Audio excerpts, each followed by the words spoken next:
বৃহস্পতিবার ভোরের আলো ফোটার আগেই মিশর থেকে রাফা ক্রসিং দিয়ে গাজায় প্রবেশ করে ফিলিস্তিনিদের বহনকারী বাস। দীর্ঘদিন পর জন্মভূমিকে স্পর্শ করতে পেরেছেন ফিলিস্তিনিরা, সেই সঙ্গে পেয়েছেন স্বজনদের দেখা। আনন্দ অশ্রুর মিশেলে গাজার আকাশে এক অন্যরকম ভোর।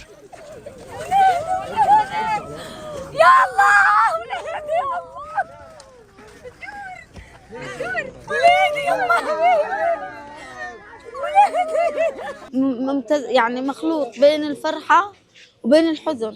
فرحت برجعتي لا شفت أهلي وجوزي وأحبابي والحمد لله، بس حزانة عبلادي اللي أنا شفته الدمار يعني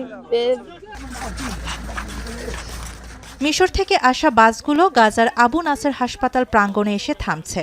সেখানেই অপেক্ষা করছেন দীর্ঘদিন ধরে প্রিয়জনের সঙ্গে বিচ্ছিন্ন থাকা স্বজনরা। এদিকে রোববার থেকে রাফা ক্রসিং আংশিক খুলে দেওয়ার পর বুধবার রোগী পারাপার বন্ধ রাখে ইসরায়েল। এতে আবারও উন্নত চিকিৎসার আশায় ভাটা পড়ে যুদ্ধাহত ও জটিল রোগে আক্রান্ত ফিলিস্তিনিদের। এদিকে নামমাত্র যুদ্ধবিরতিতে ফিলিস্তিনিদের উপর হামলা নির্যাতন কোনোভাবেই বন্ধ হচ্ছে না। বুধবার ইসরায়েলি সেনাবাহিনীর হামলায় একদিনেই ২৩ জনের মৃত্যু হয়েছে। এর মধ্যে গাজার তুফাহ ও চাইতুন এলাকায় ইসরায়েলি হামলায় ১৪ জনের মৃত্যু হয়।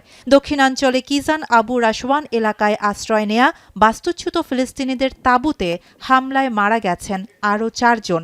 বিমান হামলা হয়েছে আল মাউশি উপকূলীয় এলাকায়ও, সেখানে প্রাণহানি হয় ২ ফিলিস্তিনির। রেড ক্রিসেন্টের এক স্বেচ্ছাসেবকও ইসরায়েলি হামলায় নিহত হয়েছেন। গত কয়েক ঘণ্টায় গাজা জুড়ে সামরিক তৎপরতা বেড়েছে বলে জানিয়েছে কাতার ভিত্তিক সংবাদ মাধ্যম আল জাজিরা। বুধবার ইসরায়েল থেকে গাজার আল শিফা হাসপাতালে পৌঁছেছে ফিলিস্তিনি ৫৪ জনের মরদেহ।